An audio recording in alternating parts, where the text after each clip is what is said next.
You're about to meet the Cordaro family, a family I've worked with for 1 month. This is a family that is a blended family. There's been domestic violence in the first marriage, and following the remarriage, this family is having a very difficult time restructuring. Previous to the marriage, there were enmeshed boundaries, and the presenting issues are the second son, Luke's, behavioral problems, which have been coming up at school.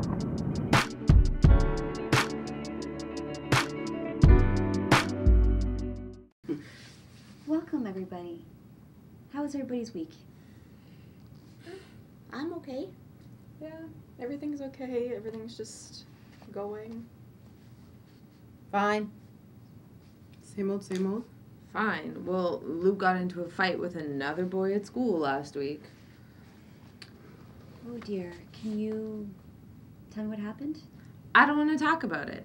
Luke is just too much trouble. I'm at the end of my rope and I don't have patience for this anymore. Okay, I understand, Nadia. Luke, do you want to tell us what happened?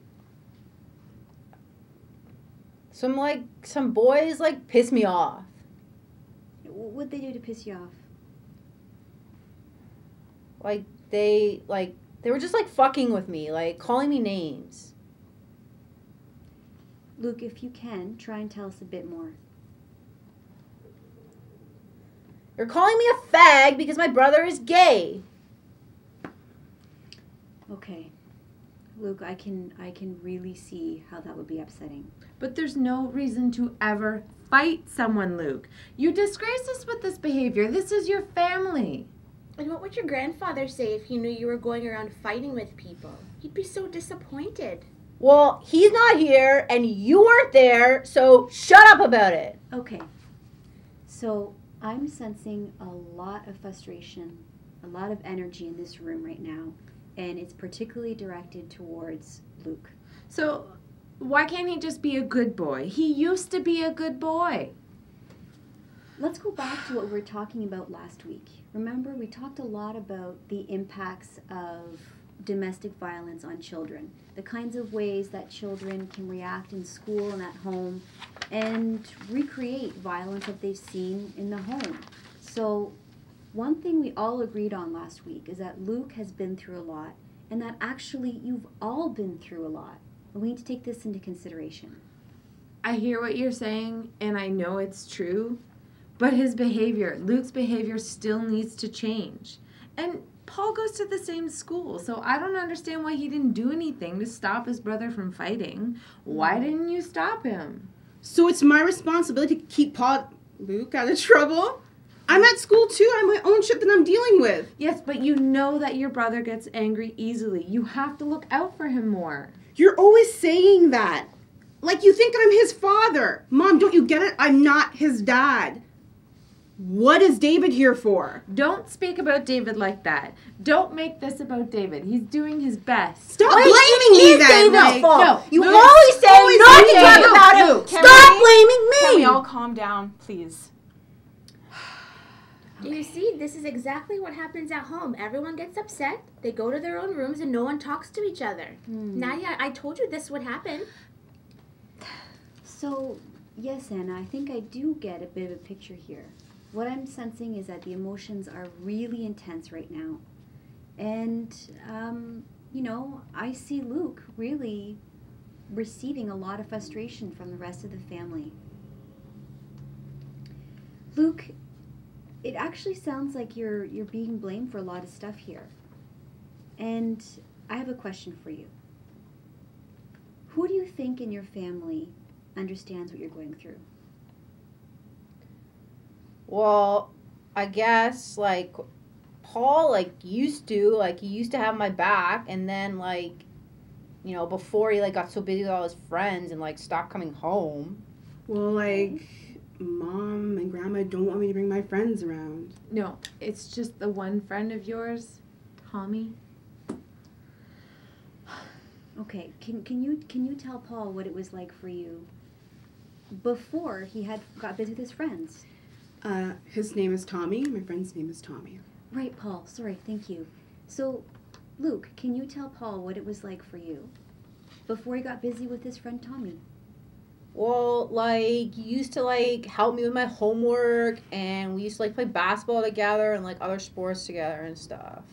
But what's your point, Luke? No matter how much I try to help you, you're still failing. I'm always late for school. You don't want to wake up in the morning. I get late. You don't realize that I can get suspended for this shit. Nadia, what's it like when you hear your boys fighting like this? Paul's always been amazing. I've always been able to count on him. He's been the role model to Luke. His father wasn't a good role model, but Paul really stepped in. Can I ask you to say this directly to Paul? Paul, you've always been a good help and a great son. I'm so proud of you. Paul?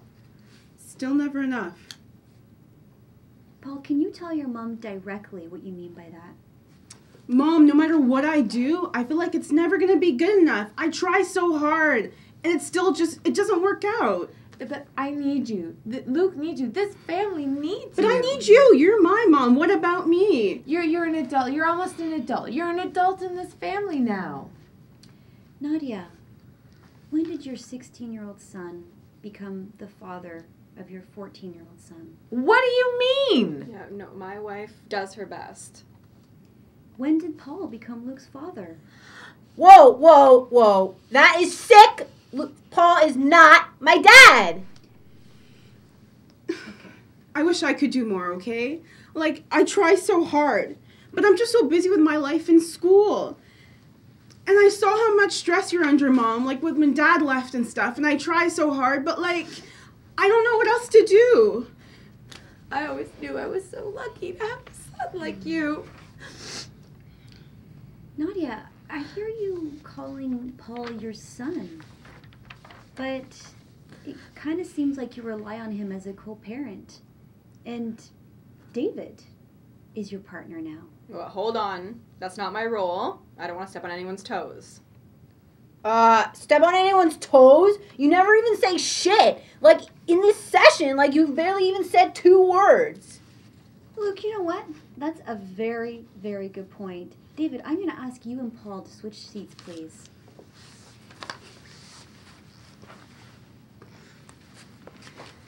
Do you think it's easy for me to come home and hear all this fighting all the time? I come home from work, I bring home the money, and we can't even have dinner together?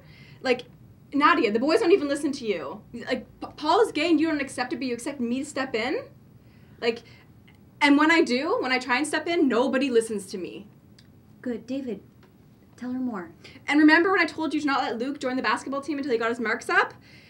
You told me to mind my own business. So I bring in the cash, I go to work, I mind my own business.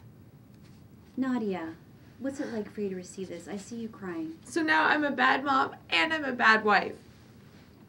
You know, I actually don't hear him saying that. No, I want our family to work. I really do. Things need to get better. The boys are clearly saying things that aren't right. Nadia, I told you can't work full time and be a mother. I've been telling you that. So Anna, let's hold off on that for a minute. I want to hear David say more about what he means to Nadia. I want to be a productive part of this family. I want it to function properly, and I'm sick of all this fighting. So David, productive. That's an interesting word. Say more. Well, I just think that things would run more smoothly. It would be easier for everyone if, like, I could take Luke to school or something in the morning. He would at least get there on time. So what I hear you saying is that you actually would be willing to take on more parental responsibility for Luke and Paul, and you actually have some concrete ideas about how this could go. Nadia, how do you feel about this? Dave, I didn't want to burden you with our problems.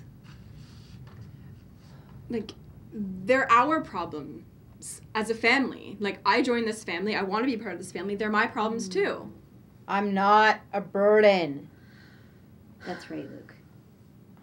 That's right, Luke. But I don't think that's exactly what's being said. So let me see if I have this straight. So these kids need parents. I think we all agree on that. And we have David here who's willing to take on more parental responsibility, in fact wants to. And we have Paul that would like to take on less parental responsibility. So, Nadia, what would it take for you to move into a co-parenting role with David? I'd like that. I had no idea that things were this way.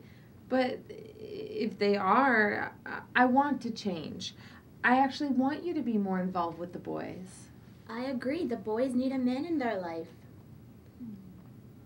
That's a good point, Anna. So, the two of you, Nadia and David, can the two of you think of some ways that you could put in place some boundaries around your role as parents? Well, I guess David could drive Luke to school to make sure he gets there on time in the morning. Anything else? And I think that, Nadia, you should speak to me about problems or issues if you need help and not go to Paul. I think I can do that. Good. Luke, what do you have to say about this? About these new boundaries that are going to be coming up in your family? I mean, like, I guess it's okay, like, if he'll try to make stuff better at home and, like, you know, like, I guess it'd be kind of nice to have a ride to school. Yeah. Paul, I see you rolling your eyes. Time will tell. Anna. I just want the best for everybody. Yeah, that's clear. It's very clear to me that you all want the best for each other. You know, I think we've done a lot of work today. You've worked really hard. And it's a good place to end for us this week, and I'm really looking forward to seeing you next week. Thank you.